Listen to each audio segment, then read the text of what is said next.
ვილაპარაკოთ ოპოზიციის შეცდომებზე, რა შეიძლება გაკეთებულიყო სხვანაირად, რას გააკეთებდი და სად ვარ დღეს. არჩევნების გზა არ არსებობს. რევოლუციური გზა არ არსებობს და დარჩა მესამე გზა. ქართულ ოცნებაში ეხა მიდის დაუშვათ ღარიბაშვილის ხალხის ტრანთ გამოცხადება და მალე deep state-ის აგენტობა უნდა დააბრალონ ალბათ, წესით უწევს რა. პოლიტიკური ოპოზიციაში არის პოლიტიკური აზრის ნაკლებობა. მაშინ უნდა დაამარცხო გამოს ოპოზიციას შიგნით. ანუ მე თუ არ მჯერა იმის, რომ ხელისუფლება იცვლება მოკლე ვადაში. მე როგორც პოლიტიკოსმა რა უნდა გავაკეთო? შენ პირადად ხო? აი რა არ გამოგივიდა. რო აი რატო წამოხვედი? ჩემი პირადი პოზიცია, რატოც მოვედი შენ გადაცემაში და რის თქმაც არ მინდა აქ რომ ვიცი რომ ბევრს არ მოეწონება რასაც ამბობ. შევიდა ლელო და გახარია თვითმმართველობის არჩევნებში და რა ვიცი, ეხა ამბობს ოპოზიცია რომ ამან გამოიწვია ლეგიტიმაცია? ანუ კომპრომისზე მივდივართ, იმიტომ რომ რაღაცის თავი არ გვაქვს. რა შედეგი მოიტანა ბოიკოტმა?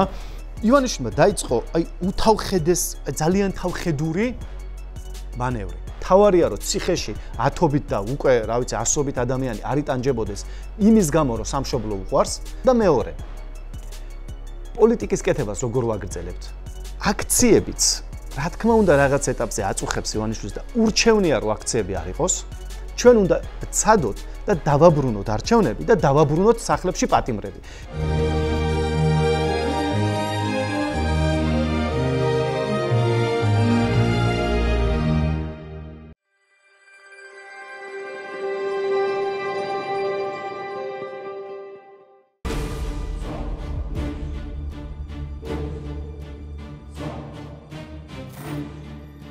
გამარჯობა, ეთერში გადაცემა აპოლიტიკური კოდი YouTube პლატფორმაზე მისმინე, გამოგვყევით YouTube-ზე, ასევე სოციალურ ქსელებში, Facebook-ზე, TikTok-ში და Instagram-ზე.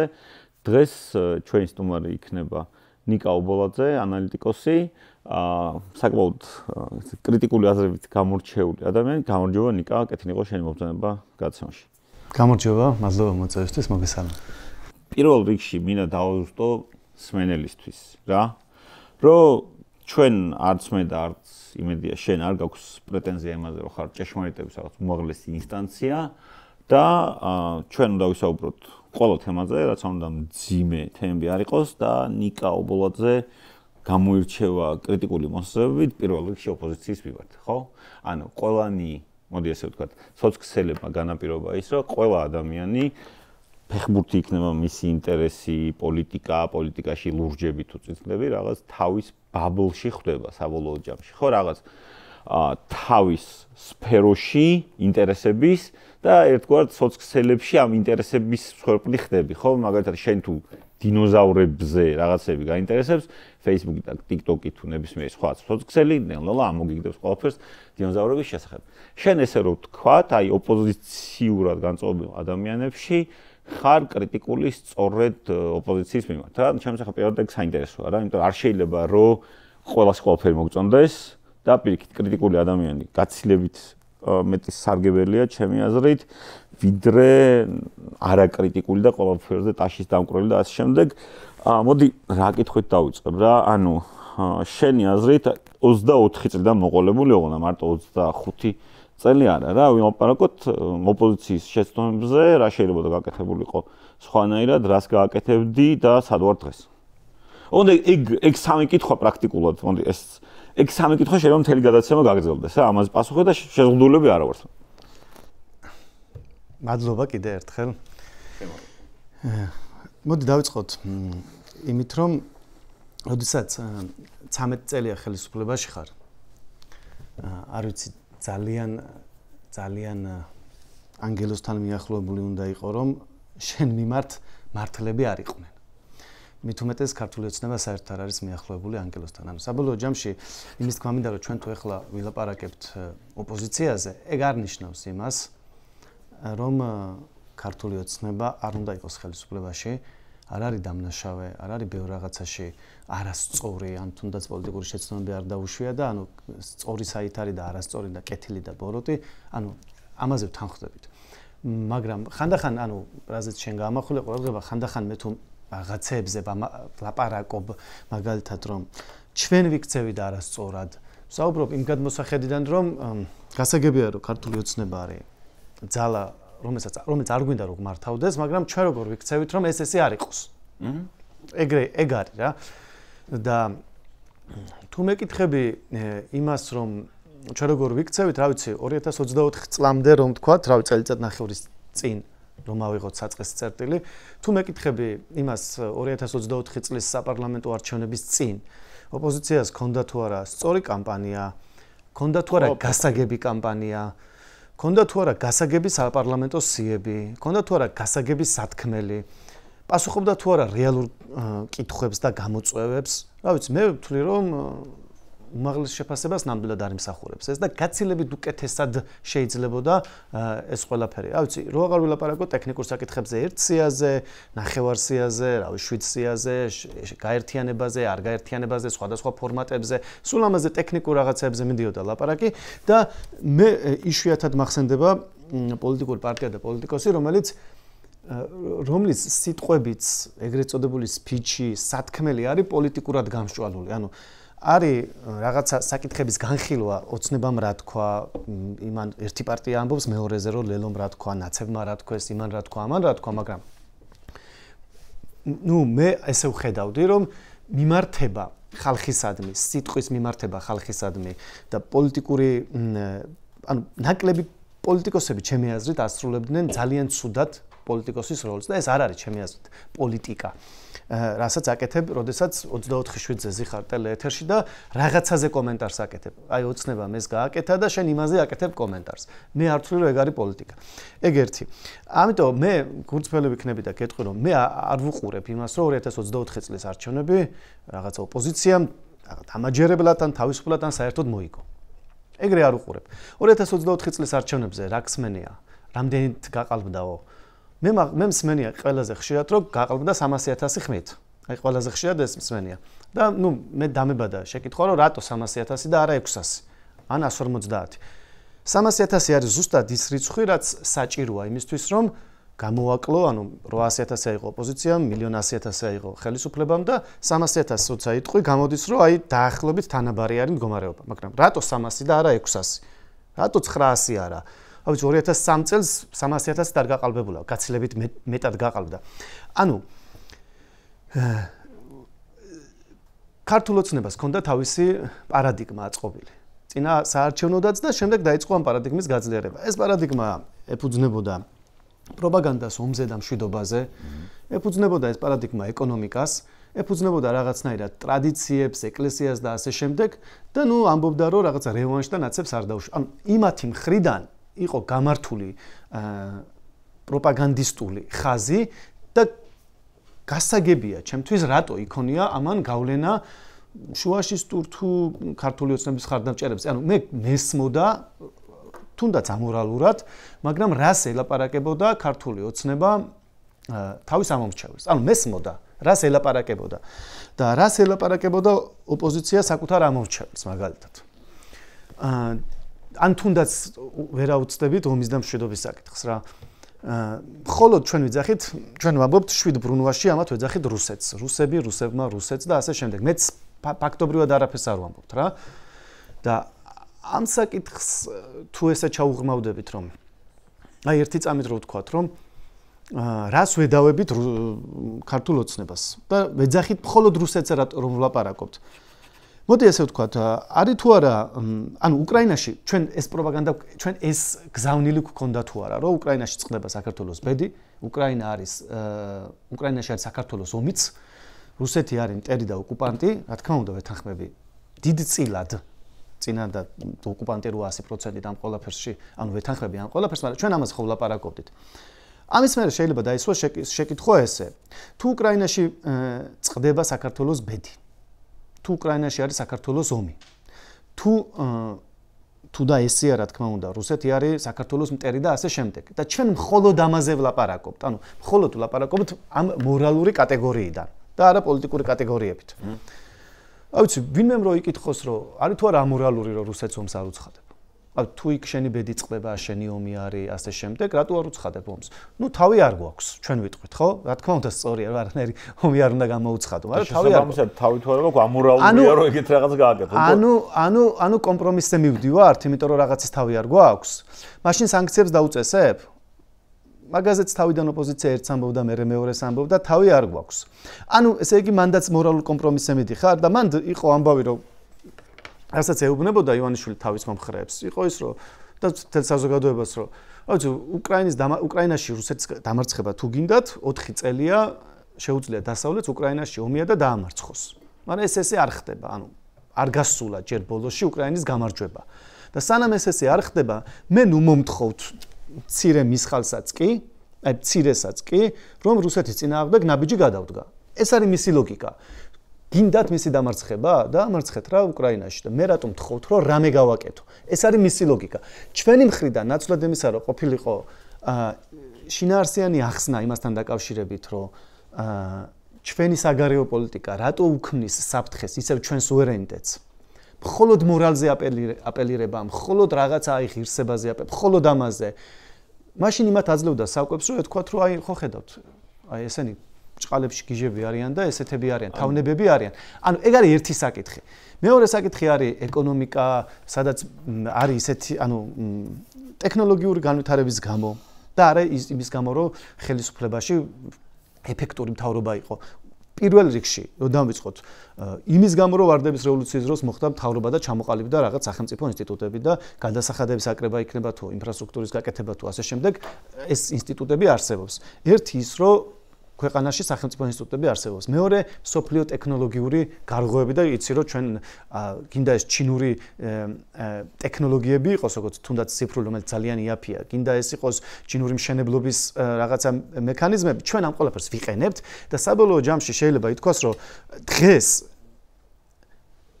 ამ ყველაფრიდან გამომდინარე იმის გამო, რომ მათ შორის ადამიანებმა ისწავლეს რაღაც უნარები გამოიმუშავეს და უფრო მეტი ფულის გამომუშავება ისწავლეს და ასე შემდეგ. და არა იმის გამო, რომ ხელისუფლება გვყავს კარგი. დღეს მაგალითად საქართველოს სოციალური მდგომარეობა ალბათ არ არის უარესი ვიდრე იყო 5 წლის წინ, ან იყო 10 წლის წინ, ან იყო 30 ან 50 წლის წინ. ანუ ეგ ოღონდ არის დამსახურება ბევრი სხვა ფაქტორის და არა ქართული ოცნების. ამას რატო ვამბობ? მათ შორის ომის. ხო. და მათ შორის უნდა შეგაწყვეტინო, მე რამდენიმე ლექცია ჩავატარე და ყველაზე ესეთი ხშირი კითხვა იყო, ყველაზე მეტად ვინ ისარგებლას უკრაინის ომით. და ანუ სმენელები ან ვისაც ვესაუბრებოდი, საკმაოდ გაუცებული იყო ჩემი პასუხით, მაგრამ გულწრფელი პასუხი ეგაა, საქართველოს ერთ-ერთი ყველაზე მეტად ისარგებლა ამ ომით, იმიტომ რომ უკრაინიდანაც და რუსეთიდანაც ძალიან ბევრი კაპიტალი დაიძრა და ეხლა სხვა შორის ეს ღარიბაშვილის და ამ შემდეგ თემები რომ ეს 650 მილიონი გათეთრებული ევრო, ეგეც იქიდან აწამოსული. ხო, გეთანხმები და საქმე ის არის, რომ ჩვენ მოვყევით, მე აი ხა მოვყევით დაახლოებით ის, რასაც ქართული ოცნება საზოგადოებას უყვება, რა არგუმენტებიც აქვს, რა პრიზმიდანაც ანახებს ისტორიას, ამას ემატება ფული, ადმინისტრაციული რესურსი, ორგანიზება, დისციპლინა, ვერტიკალი, ის რომ თავიანთი სიტყვას, როდესაც გადაწყდება, რომ ეს არის ჩვენი სათქმელი, დისციპლინებულად იცავენ და ამბობენ და ამ ყველაფერმა მიგვიყვანა ამ შედეგამდე რა, რომ საბოლოო ჯამში 2024 წელს არანაირად არ გაფორმდა ხელისუფლების ცვლილება. და ეს ჩემი აზრით, რომ არ გაფორმდა ხელისუფლების ცვლილება, იყო არა უბრალოდ როგორც 2003-ში ტაბლოზე დაწერილი, არამედ ეს იყო ლოგიკური. სამწუხაროდ, ეგ იყო ლოგიკური, რომ იქით ქართული ოცნებას ჰქონდა გამართული თავისი პროპაგანდისტული ხაზი, ჰქონდა თავისი დისციპლინა ამ პროპაგანდისტული ხაზის დაცვის, ჰქონდა თავისი აღსრულების მექანიზმები, ჰქონდა ფული და მუშაობდა ამ შედეგისთვის. მეორე მხარეს, ჩვენ არც ერთიანები ვიყავით რაღაც სიტყვაში, არც დისციპლინა გვქონდა, ერთმანეთსაც თავს მესხმოდით, ტექნიკურ საკითხებზე ვლაპარაკობდით, ჩვენი დანანახი როგორ ხედავდით ჩვენი ვიჟენი, ჩვენი ხედვა რა იყო ქვეყნის განვითარების, არც ამაზე არ ვლაპარაკობდით, მაქსიმუმ ვლაპარაკობდით ან რაღაცა ტექნიკურ საკითხებზე და ამოგლეჯილად კონტექსტიდან თითქოს ეკონომიკურ საკითხებზე, ან ვლაპარაკობდით რუსეთზე. ანუ მე იმას ხედავ, რომ ეს 2024 წლის შედეგი იყო ლოგიკური და ოცნების მუშაობის შედეგი. ხშირად არაკანონიერი მუშაობის შედეგი, მაგრამ მუშაობის შედეგი იყო. და ამის მერე, როდესაც ჩვენ პოლიტიკურ სპექტრი შეხედა და თქვა, რომ ნუ ჩვენ უკეთესად მუშაობა არ ვიცით. ჩვენ უკეთესად მუშაობა არ ვიცით. ანუ ჩვენ უკეთეს საპარლამენტო სიებს ვერ დავდებთ და როგორიც ვართ, ეგეთი ვართ. ჩვენ ერთმანეთთან, ანუ ჩვენ უკეთეს პოლიტიკური მიმართებები არ გვექნება და უკეთესი სიტყვა და უკეთესი ხედვა არ გვექნება ქვეყნის განვითარებაზე. ჩვენ უფრო უკეთესად ვერ გამოვასხივებთ მშვიდობას, უკეთესად ვერ მოვყვებით და ხალხს ვერ აღუძრავთ ეკონომიკაზე. ანუ რასაც ვაკეთებთ, ამაზე უკეთესად საქმეს ვერ გავაკეთებთ. ალბათ ეგ იფიქრეს და ნუ მან გადაწყდა რომ წავედით ბოიკოტის გზით. რასაც მე მაშინ რა თქმა უნდა თავშივე არ ვეთანხმობდი და მეგონა რომ შენ ადგილობრივი თვითმმართველობის არა, მე ვლაპარაკობ შემდეგ პარლამენტში არ შესვლაზე და ასე შემდეგ. კი ბატონო, რო დავაზუსტოთ. ხო, კი, ხო. და მივყვებოდი. და მე მაშინ, ნუ არ მიმაჩნდა რომ ეს გზა გაგვიყვანდა ბოლომდე, იმიტომ რომ არ უყურებდი ისე რომ ეხა ჩვენ პოლიტიკურად ბრძოლა მოვიგეთ და უბრალოდ ეგ წაგვართვეს. ხო და გადავედით ბოიკოტში და ბოიკოტში, ნუ რა შედეგი მოიტანა ბოიკოტმა და მე გეტყვით ახლა რაც შეეხება ლეგიტიმაციას, თავარს ამბობენ ეს არის არგუმენტი, რომ ლეგიტიმაცია, ანუ ბოიკოტის შედეგი არის, რომ ხელისუფლება არ არის ლეგიტიმური. მოკლედ ხელისუფლების ლეგიტიმაციასთან დაკავშირებით ვიტყვი რამდენიმე რამეს. რაზეც მიფიქრე. პირველი ეს არის, რომ ნუ ლეგიტიმურად ალბათ არც რუსეთის იმპერია არ გმართავდა, რაღაც 1801 წელს ალბათ ქართლის დამოუკიდებლობა ლეგიტიმურად არ გააუქმეს. ლეგიტიმურად ალბათ ეს ხუმრობა ალბათ რა თქმა უნდა არ გმართავდა არც საბჭოთა კავშირი და 1921 წელს ლეგიტიმურად არ შემოჭრილა წითელი არმია. ლეგიტიმურად არც ზუსტად გამსახურდია გადაურჩევიათ და შევარნაძე მოსულა. და ზოგადად ის რომ ეხა ლეგიტიმურობა მე მესმის რომ ჩვენ შეიძლება მიგვაჩნდეს რაღაცა არალეგიტიმურად, მაგრამ ეგ არ არის პანაცეა. ეს დროსთან ერთად არის უფრო აღარ არის ხოლმე აქტუალური. აი რომ დავაზუსტოთ უბრალოდ ლეგიტიმურობა შენ ჭრილს როგორც შენ უყურებ ზვიადის მე არავინ არ გამოდის ლეგიტიმურად. ხო ესე გამოდი ისევე როგორც არც საბჭოთა კავშირი რო გმართავდა არ იყო ლეგიტიმური, მაგრამ ფაქტია რომ გმართავდა ხო და არც რუსეთის იმპერია და არც ვინც შემოსულა და დავუპყრივართ ლეგიტიმურად არავინ არ შემოსულა. მაგის მერე ამბავი იყო რომ თუ ჩვენ შევალთ თვითმმართველობის არჩევნებში ეს არ შეიძლება კატეგორიულად არ შეიძლება კატასტროფას გამოიწვევს და შევიდა ლელო და გახარია თვითმმართველობის არჩევნებში და რა ვიცი ეხა ამბობს ოპოზიცია რომ ამან გამოიწვია ლეგიტიმაცია ხო ამბობდით რომ გამოიწვევს თავრობის ლეგიტიმაციას მაგის გარდა იყო რომ პარლამენტი უნდა იყოს ერთპარტიული თორე შევა თუ ვინმე შევა აღარ იქნება ლეგიტიმურობის პრობლემა შევიდა გახარია ამან მოხსნა ეს პრობლემა იქნება მოხსნა ან არ მოხსნა ამაზე რა პოზიციები არსებობს ეგეც შეკითხვა არის მაგრამ მოდი თავი დავანებოთ თავრობის ლეგიტიმაციას და ასე შემდეგ ჩემი აზრით ნუ რაღაცა რეგიონის ლიდერები იქნება თუ შუა აზიის იქნება თუ ხანდახან საფრანგეთის ან სხვა საბოლოო ჯამში არსებულ თავრობას ეთანამშრომლებიან ჩემი აზრით. ამას თუ თავი დავანებოთ. ამ ბოიკოტმა რა მოიტანა ლეგიტიმურობის თვალსაზრისით ჩვენ მხარეს, ოპოზიციის მხარეს. ანუ ამაზეც ხო შეიძლება რა ვილაპარაკოთ. არსებობს პოლიტიკის კეთების, როგორც აღმოჩნდა, სამი გზა, ხო? არჩევნები, რევოლუცია და გრძელვადიანი დემონტაჟი. პოლიტიკის კეთების რაღაცა ცვლილების მიღწევის სამი გზა არსებობს. ჩვენ ბოლო ერთ წელიწადში თავი მოვიკალით, სანამ არ დავამტკიცეთ, რომ არჩევნებს აზრი არ აქვს. მორჩა არჩევნებს აზრი არ აქვს 82% გაიფორმა ქართულმა ოცნებამ ნახევარი ოპოზიცია შევიდა არჩევნებზე ნახევარი ოპოზიცია არ შევიდა არჩევნებზე კამპანია გქონდა ერთი წელი რომ არჩევნებს აზრი არ აქვს მორჩა არჩევნები მაგრამ ხვალ რომ გაზაფხულზე რომ საპარლამენტო არჩევნები დანიშნოს ბიძინამ რომ ოპოზიცია იღებს მონაწილეობას რუსულ სცენარში მან ასევე ისიც არის რომ თვითმმართველობის არჩევნებზე ის პარტიებიც კი ვინც არ შედიოდა არ შევიდა არჩევნებზე, განიხილავდნენ შესვლას და მანდაც არსებობს კითხვა. საჯაროდ ამბობდნენ, რომ ამას განიხილავდნენ. ისე როგორც სალომე ზურაბიშვილი ამბობდა, თუ ვიქნები ერთიანი კანდიდატი, მაშინ შეთანხმებული იყო, რომ ის შევიდოდა არჩევნებზე. ანუ რა გამოდის, რომ თუ რომელიმე პოლიტიკური პარტიის კანდიდატზე შეთანხმდებოდნენ, ან სალომე ზურაბიშვილზე შეთანხმდებოდნენ, ან სხვადასხვა პარტიის ლიდერები პირდაპირ ამბობდნენ, რომ შეიძლება გაუქმებულ არჩევნებშიც კი მივიღო მონაწილეობა თუ გადაუწყვეტო. ანუ ისინი რატო განიხილავდნენ რუსულ სპეცოპერაციაში მონაწილეობას. ეგეც შეკითხვა არის, მაგრამ შევეშვათ ამას. ხვალ რო საპარლამენტო არჩევნები დაინიშნოს, ოპოზიცია იღებს მონაწილეობას. ხო, როგორ შეიძლება რუსულ არჩევნებში მონაწილეობის მიღება და საერთოდ ხალხს ხო დაუკარგეთ უკვე ერთი წელი არჩევნების როგორც ინსტრუმენტის მიმართ ნდობა. ამიტომ არჩევნები გადავდოთ გვერდზე. დღეს ჩვენ არჩევნები არ გვაქვს. ოღონდ არ გვაქვს ქართული ოცნების ქმედებებითაც, მაგრამ მეორე მხარეს ერთი წელია ჩვენ ვამტკიცებთ, რომ არჩევნებს აზრი არ აქვს. გადავდოთ გვერდით. დარჩა მეორე გზა. რევოლუცია.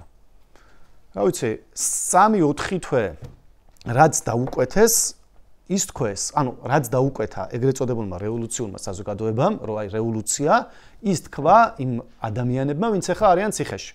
გულისხმობ იმ კომიტეტს, გულისხმობ ლევან ხაბეიშვილს და სხვებს, იმ 5 ადამიანს, ვინც დააკავეს. 3 თვე მიმდინარეობდა კამპანია. 4-ში ვიწყებთ, 4-ში ვართავებთ, მოდით. ანუ რამდენი ადამიანი გამოვიდა.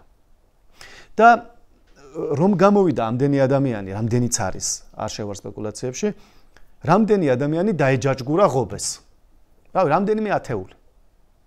და 3.8 მილიონიანი ქვეყნიდან რამდენიმე ათეულმა ადამიანმა გადადო საკუთარი თავი და ფიზიკურად დაეჯაჯგურა ღობეს, იმიტომ რომ ჯეროდა რევოლუციის გზის. ხო ეგრეა. და დანარჩენებს ესე იგი ბოლომდე არ გვჯეროდა ხო რევოლუციის, ვინც იქ არ მივედით და ღობეს არ დავეჯაჯგურეთ. ანუ 4 ოქტომბრებერმა მინიმუმ ის ხო უნდა გვასწავლოს, რომ რევოლუციური გზა მორჩა. თუ არ მორჩა და თუ ვინმე შემეკამათება, როგორ უყურებს ამ პოდკასტს, ანუ მაშინ ღობე უნდა გადაეგლიჯა და დაკავებული იქნებოდა.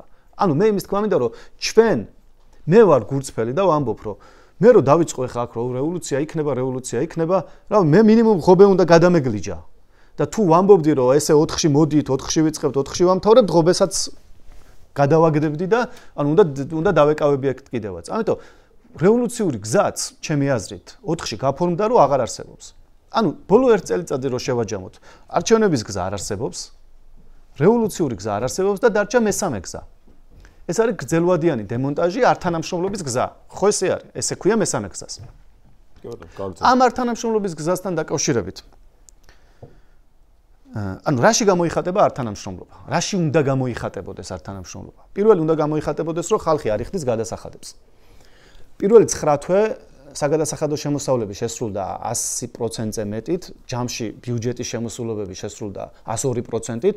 ყველა იხდის გადასახადს და მე არ მინახავს ძალიან ოპოზიციურად და კრიტიკულად განწყობილი ბიზნესმენი, რომელიც ამბობს, რომ მე გადასახადს არ გადავიხდი. ფაქტია, რომ ყველა ემორჩილება ფინანსთა სამინისტროს და ეთანამშრომლება ფინანსთა სამინისტროს. ადამიანებს იბარებენ სასამართლოში მივდივართ, ადვოკატები გვყავს, რაღაცეებს ვლაპარაკობთ, ეთანამშრომლობით სასამართლოს.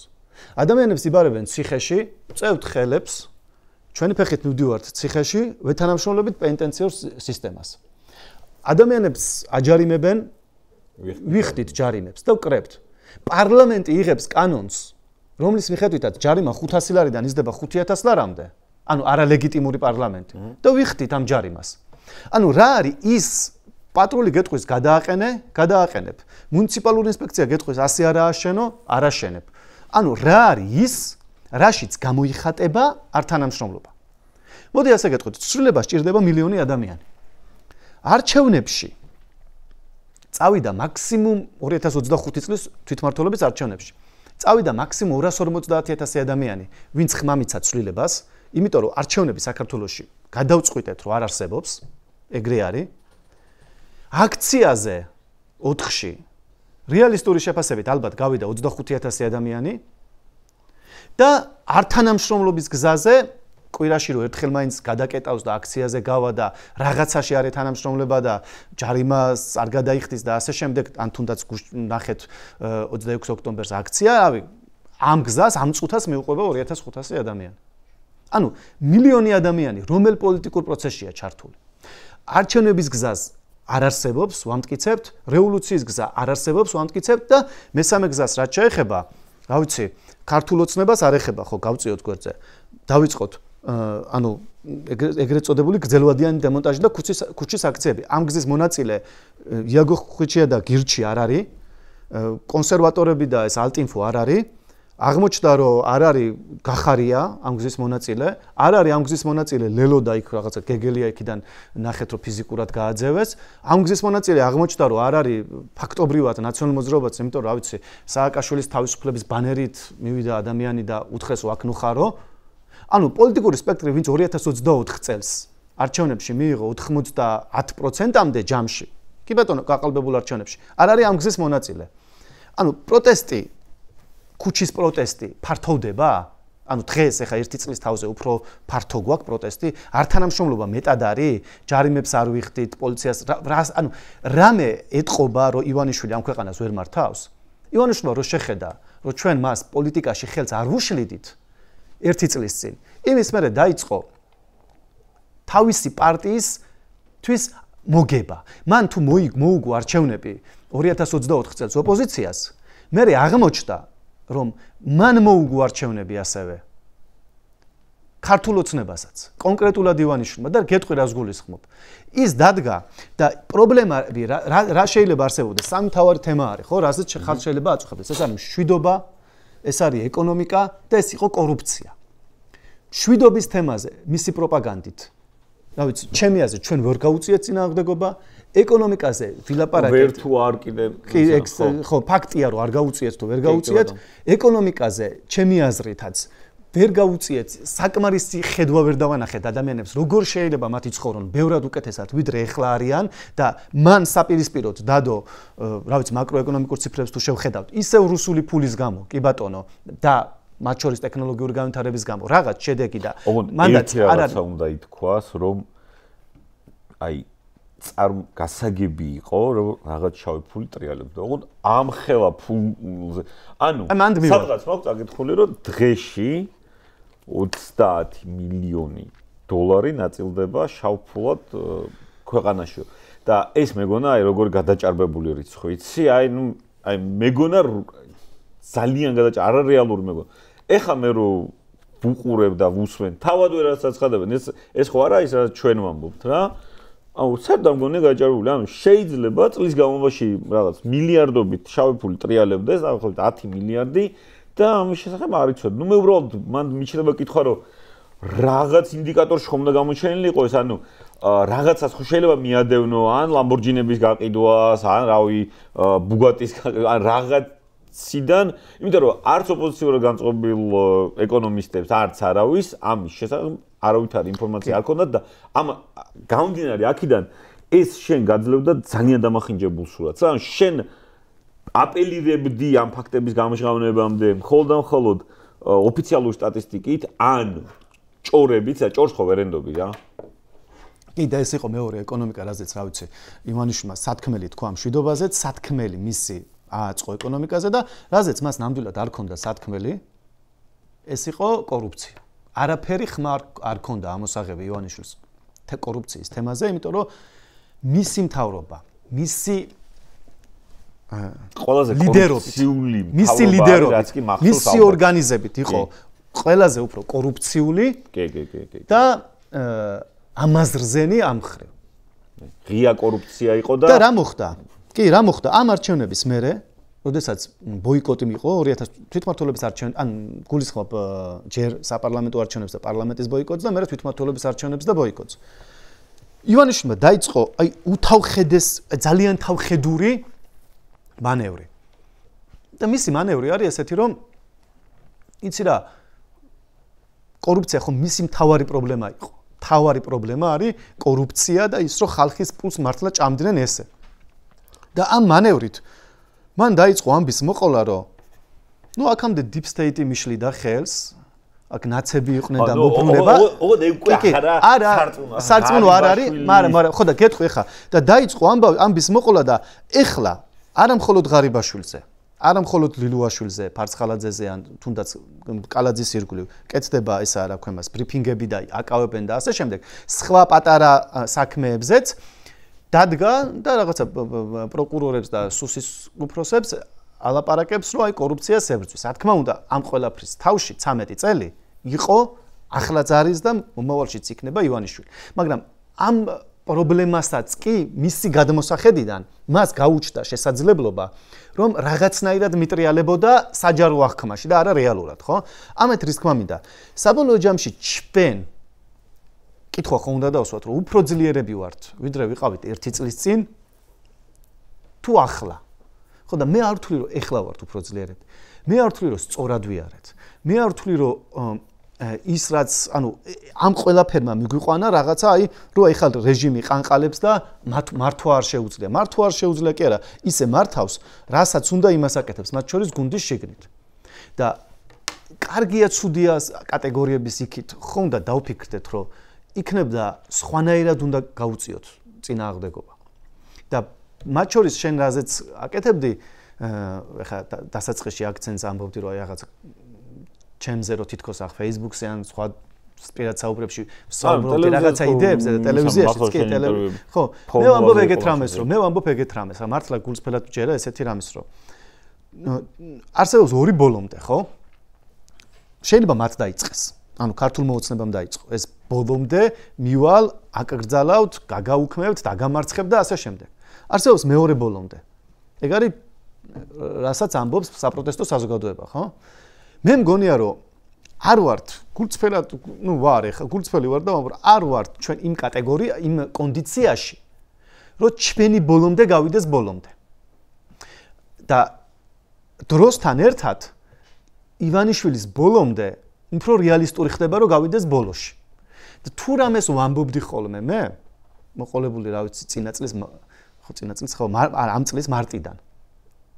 თუ რამეს ვამბობდი არის ის რომ აი ამ ბოლომდეს შევეშვათ და იქნებ გადავრჩეთ შუალედურად რაღაც გამოვიტანოთ შუალედური შედეგი რაცშიც გულისხმობთ იმას რომ პირველ რიგში პოლიტიკური პატიმრების მიმართ რამე გადაწყვეტილება გამოვატანიოთ იყოს ეს თუნდაც დიდი საყოველთაო ამნისტია სადაც თუნდაც არ აღიარებენ მათ პოლიტიკურ პატიმრობას მაგრამ თავარია რომ ციხეში ათობით და უკვე რა ვიცი ასობით ადამიანი არ იტანჯებოდეს იმის გამო რომ სამშობლო უყვარს პირველი გამოვიყვანოთ ანუ პოლიტიკურ პატიმრებთან დაკავშირებით და რამე გადაწყვეტილება მივაღებიოთ და მეორე პოლიტიკის კეთებას როგორ ვაგრძელებთ რევოლუციით უბრალოდ ქუჩის გადაკეტვით ხო შეუძლებელია რომ არჩევნებს გავექცეთ და მოდი დავაბრუნოთ არჩევნები და დავაბრუნოთ არჩევნები ნიშნავს რომ რაღაცა გავაკეთოთ ისეთი რომ არჩევნებს კონდეს აზრი თორე 2020 წელს რომ ბოიკოტი იყო იმის მერე მე მახსოვს რომ 2023-მდე პოლიტიკური ელიტა ოპოზიციაში იძახდა რომ ვადამდელი იქნებაო მაგრამ მოვიდა ისე ეს არჩევნები 2024-ში რომ რა ვიცი ვადამდელს ვიძახდით სულ ეხლა თავარი რაც არ მინდა არის ის რომ მოხდეს ისე რომ შემდეგი 3 წელი გავიდეს აი ესე რაღაცნაირ ძიძგილაობაში აღარც აქციები იყოს სანქციებიც მინელდება და საბოლოო ჯამში ჩვენ ვიტყვით რომ ამათ არ ვეთანამშრომლებით ისინი არჩევნებს მოიდგებენ საკუთარ თავზე და მართლა არ კონდეს არჩევნებს აზრი აქციებიც რა თქმა უნდა რაღაც ეტაპზე აწუხებს ივანიშვილს და ურჩევნია რომ აქციები არ იყოს სანქციებიც აწუხებს ივანიშვილს და რა თქმა უნდა ძალიან უნდა რომ სანქციები არ იყოს ეს არის ის რაც შეიძლება ჩვენ გვქონდეს ხელში იმისთვის რომ მას დაველაპარაკოთ მეორე მხრივ ჩვენ მინიმუმ იმისთვის რომ ის აღვიქვათ რაღაც ადამიანად და ადამიანი არის მაგრამ პოლიტიკურად აღვიქვათ და უთხრათ რომ ეხა გელაპარაკებით არის ის რომ ჩვენი რამდენიმე ათეული და ასეული ადამიანი ციხეში არ უნდა იყოს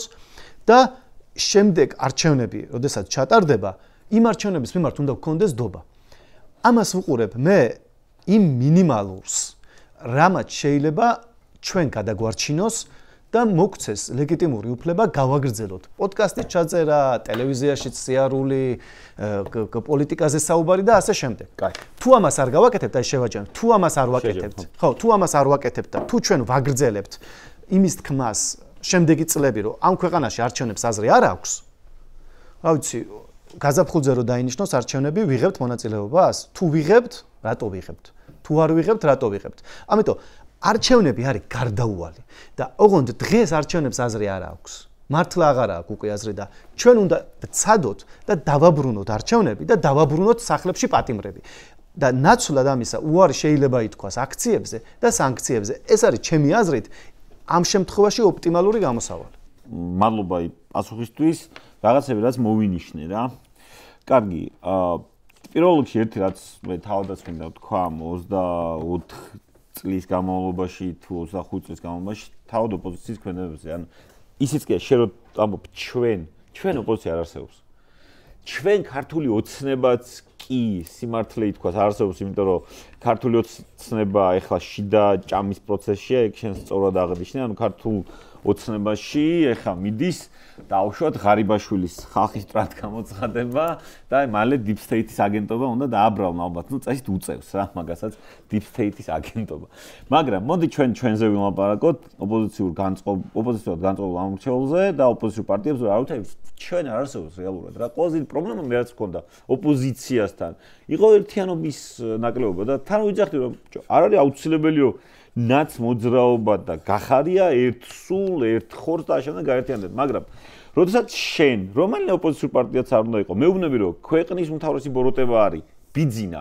ოღონდ მე არ გავერთიანდები სიტყვაზე ჭიჭიკოსთან ბიძინას წინააღმდეგ, მაშინ მე რატომღაც მიჩნდება ლეგიტიმური ეჭვი, რომ არ ყოფილა ბიძინა ამ ქვეყნის უდიდესი პრობლემა, ჯერ არის ვიღაცა ჰიპოთეტური ბიჭიკო, რომელიც უნდა დავამარცხოთ ოპოზიციიდანაა თან ეს ბიჭიკო და ანუ ეს მე ჯერ ოპოზიცია უნდა დავამარცხო და მე ის მაშინ აღარ გამოდის ქვეყნის რაღაც არქიტექტორი და რაღაც არქეტიპის გამოყვანა ბიძინასაგან, ანუ ვინმე ნებისმიერი სხვა ადამიანისაგან, მაშინ უნდა დაამარცხო გამოდის ოპოზიციას შიგნით. რა, ანუ არათამდეულობაა ეგეც რა და ამან ერთიანობის ნაკლებობა საბოლოო ჯამში ჩემი აზრით ოპოზიციურ მხარესაც ზოგადად ქვეყანას ძალიან ბევრი დააკარგვინა რა. როგორც არ უნდა გევასებოდეს, არ გევასებოდეს და ასე შემდეგ. შენ გჭირდება ოპოზიცია და ეს ოპოზიცია ჩვენი ოპოზიციური პარტიები რაც აკეთებენ არის, მოდი ეს თქვა პრაქტიკულად დღე და ღამ ერთმანეთის ლანძღვა, ხო და ეს ქულები ამას არ მოაქვს. მე ოპონირებას არ გულისხმობ, ლანძღვას გულისხმობ პირდაპირ. იგივე თვითმმართველობის არჩევნები რო ავიღოთ, ჩემი პირადი პოზიცია იყო, რომ არ ვეთანხმებოდი, მე მქონდა ეგ პოზიცია, დაუფიქსირე, მაგრამ ერთს ვერსად ვერ მანახებ, რომ ვინმე მელანძღა.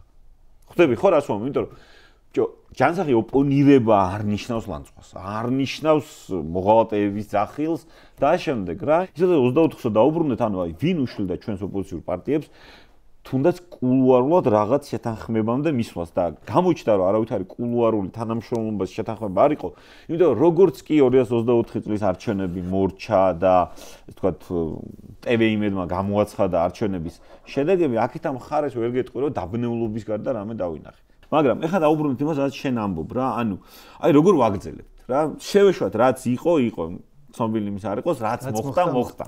აი, ამას შევეშვათ, ხო? ძნელია სხვა შეეშვა, მაგრამ ერთი წამით შევეშვათ. აი როგორ აგრძელებ, აი აქ ჩემთვის რა იქნებოდა გამოწვევები პირდადად რა. პირველი, ვის ელაპარაკები და როგორ? რა?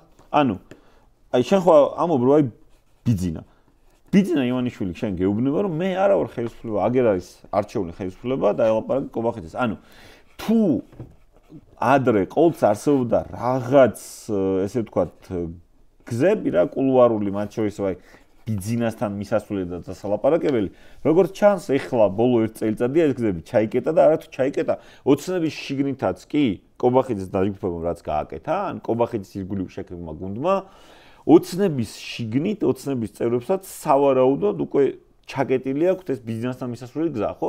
რის გამოც კობახიძის გუნდი დაერია ღარიბაშვილის გუნდს. ყველაფერს თავის სახელი დავარქვათ, ხო? ანუ ვის ელაპარაკები? შენ თუ ელაპარაკები ირაკლი კობახიძეს, ეს ერთი სცენარია და თუ ელაპარაკები ბიზნეს, ეს მეორე სცენარია, ოღონდ ბიზნეს თუ ელაპარაკები, როგორ მიდიხარ ბიზნესამდე, პირობითად. ეგ ერთი.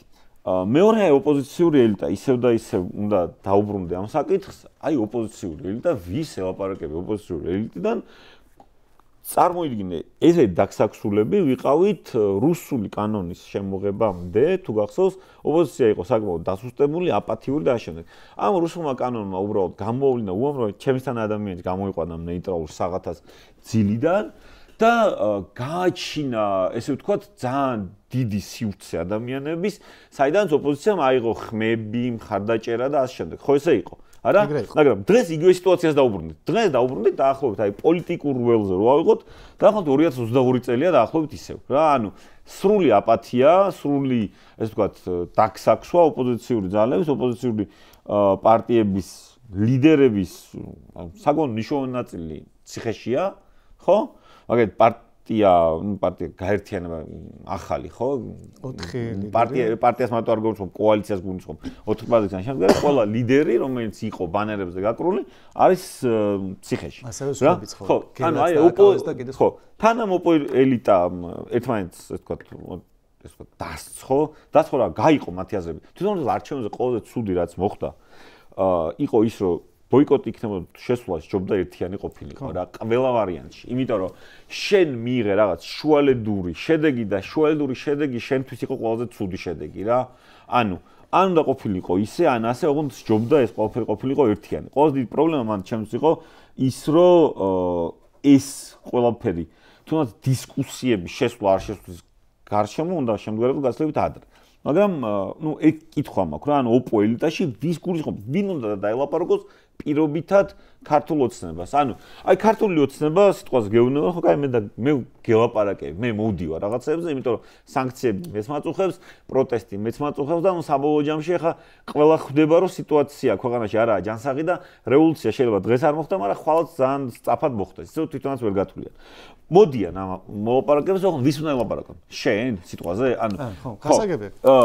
კიდე აი მოინიშნა უბრალოდ და აი რო ამბობ რომ აღდგეს ნდობა არჩევნების ხედა, ну ბუნებრივია რომ პირველ ხარისხოვანი საკითხი უკვე გამოდის პოლიტპატიმრები. იმიტომ ჩვენები მძევლებად ყავთ აყვანილი. ისევე ვერც მეორე საკითხი გადაწყდება, ანუ არჩევნების ხო, ამის გარეშე უკვე არაფერი არ წყდება რა. რეალურად მძევლებად ყავთ აყვანილი და მორჩა მეტი არაფერი რა. ანუ კიდე ერთით მეტ მძევალს იღებენ, იყვანენ რომ მე უფრო ასე ვთქვათ, გაიძლიერონ ვაჭრობის პოზიციები რა. აი დაახლოებით ესეა რა. კიდე ერთი მომენტი რაც არის საერთაშორისო სიტუაციას რაც შეეხება, ეგრე მაინც იზოლირებულები არიან და პლუს აშკარად ჩანს რომ ეს აწუხებთ. მაგაში მოვყვები და გეთანხმები, იმიტომ რომ რო არ აწუხებდეთ, აი ლოგიკა იმაში რომ იძახო რომ ევროპაში მათხოვებენ და ჩვენ არ დაუშვებთ რომ რა სადაც უჩვენიათ მინიმუმ რომ ესე არ იყოს, ხო, ბევრად უჩვენიათ. ეხლა ყაველაშვილის ჩასვლა ამერიკაში, აი ტრამპი დამირეკავს, სისმრელი ეხლა ტრამპი რომ მას არ დაურეკავს, გასაგებია, მაგრამ ყველანაირად ცდილობენ რომ რაღაც დაალაგონ დასავლეთთან და ეს არ გამოსდით. ხო? კი. დავიწყო? კი, ეხლა შეიძლება დაიწყო. რაღაცები მოვინიშნე, რაც ლაპარაკე და მე გავაკეთებ კომენტარებს. პირველ რიგში, რაც შეეხება იმას, რომ ჩვენ ვინ ვართო და ეგრეთ ჩვენ არ ვარსებობთ და ასე შემდეგ. რაღაცა უცნაურად ვარსებობთ აქეთ კრიტიკული საზოგადოება, მე ვფიქრობ, რომ სადღაც მილიონ ადამიანს მაინც, ამ ქვეყანაში ნახევარზე მეც, ნახევარს არ უნდა ივანიშვილი და უნდა რომ ივანიშვილი შეიცვალოს, მაგრამ ამ ხალხს უნდა წარმოადგენდეს პოლიტიკური პარტიები, მაგრამ აი ხა იყო მაგალითად პარტია, 8 პარტიის გაერთიანება, ეგრეთ წოდებული 8-იანი, მანამდე იყო რაღაც, ჯამში პოლიტიკური პარტიების იდენტობა, არ ვიცი, რატო არიან ცალკე პოლიტიკურ პარტიებად, ძალიან რთულია რომ თქვა, ყველაფერი დადის პიროვნულებამდე. და ამას ემატება ის, რომ ყველა ერთი და იგივეს ამბობდა არჩევნების შედეგებზე, გაყალბდა მომავალს, ყველა ერთნაირად ლაპარაკობდა, ოღონდ სხვადასხვა, პოლიტიკურ საკითხებს ერთნაირად აფასებდნენ.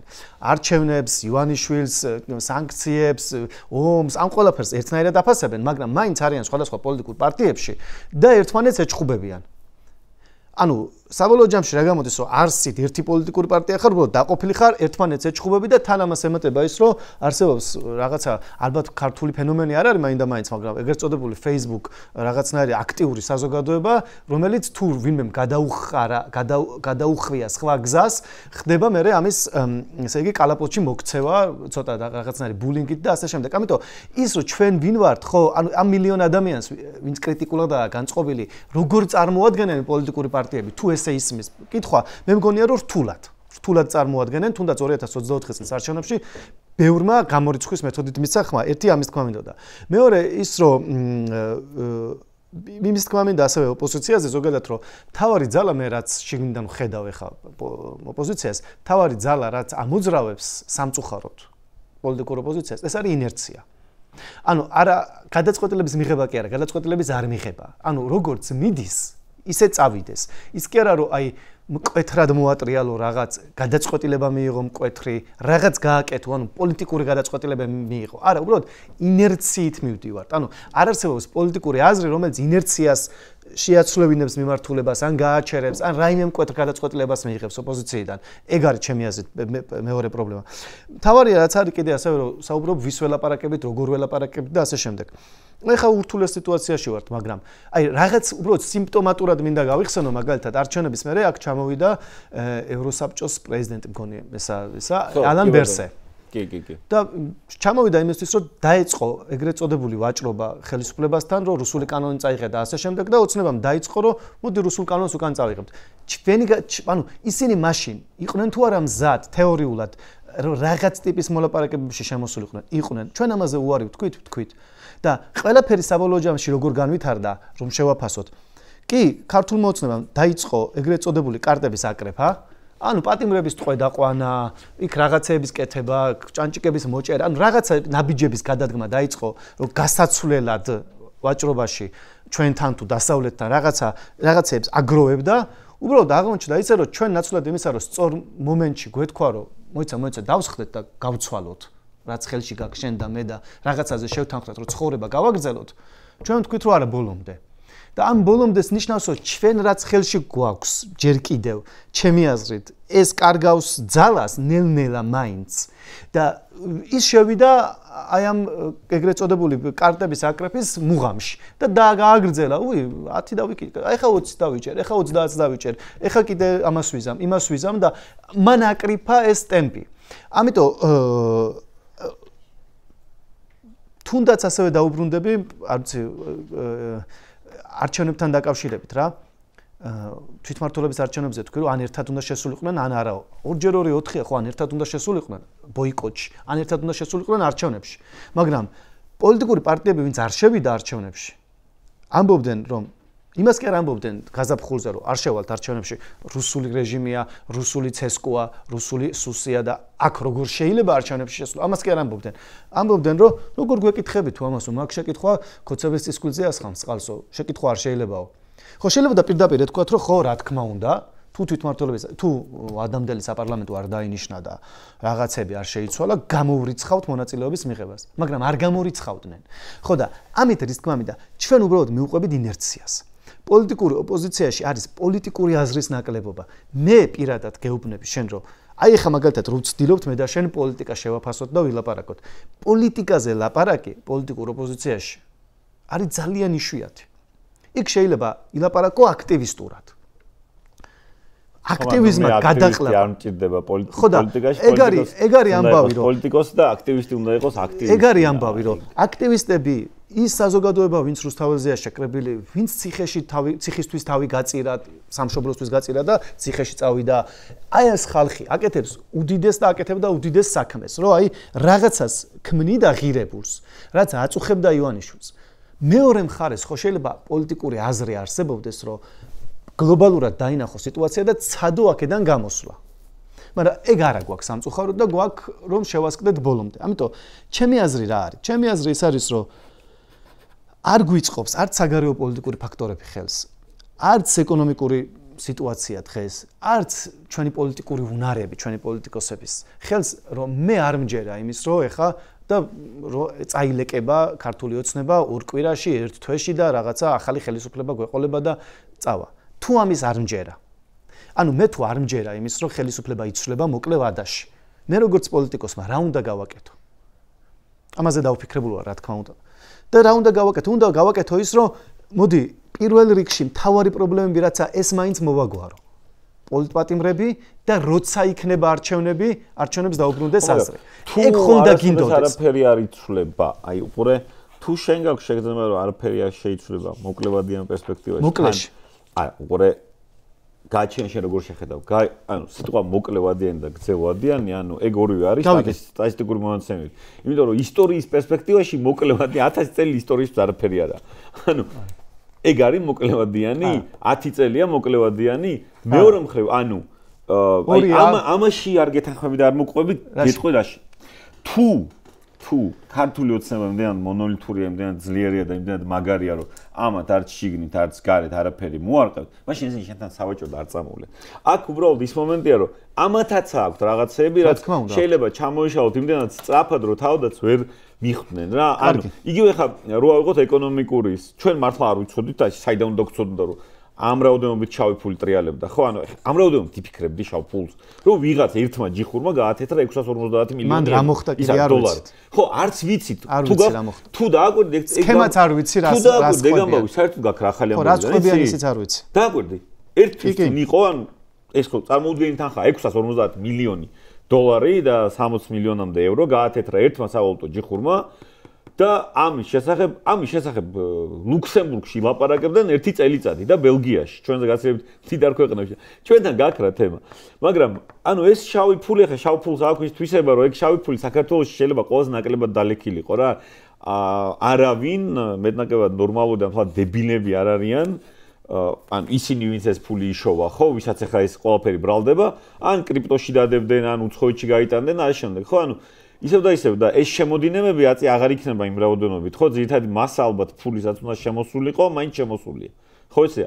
და შესაბამისად, ანუ თავს შენც ვერ დადებ რომ ამათ ეკონომიკური პრობლემები არ დაეწევათ საერთაშორისო წნეხი რომ არ გაიზრდება მაგას ვერ ანუ იმიტომ რომ თუ არის სავაჭრო ფაქტორი ხო მიხდი ხო რას გეუბნები თუ სავაჭრო ფაქტორი არ არის რატო წამოვაჭრო რას ქვია არ არის ეგ არავინ რა თქმა უნდა მე უბრალოდ შევაფასე დაახლოებით აი ორი ბოლომდე რო არის ერთი ქართული ოცნების ბოლომდე გავალ და მეორე ჩვენი ვის უფრო მეტი შანსი აქვს და რა ფაქტორებია და ასე შემდეგ თორე რა თქმა უნდა თუ სავაჭრო ფაქტორები არ აგვაქვს ხელში ჩვენ მაშინ რატო წამოვა ის რამეზე არ წამოვა მაგრამ რაღაცები გვაქვს ხელში უბრალოდ საკითხავი არის ეს ზუსტად რომ პოლიტიკური შეფასება რა არის შენი პოლიტიკური ნაბიჯი რა არის რომ შენი აზრით ეხლა ხელში რაც გაქვს უნდა ივაჭრო და ეცადო სიტუაციის სტაბილიზაციას, პატიმრების გათავისუფლებას და არჩევნების მოპოვებას, თუ უბრალოდ უნდა ჩადგე აი ამ სიტუაციაში და ფიქრობ, რომ ეს გაამართლებს და ხელისუფლება ჩაგივარდება ხელში. ეგ ორი გზა არის, ხო? და მე არ ანუ ჩაგივარდება, იმიტომ რომ რაღაც მოხდება. ხო, რაღაცა მოხდება, არის მეორე. შავი გედი. რაღაცა მოხდება, არის მეორე.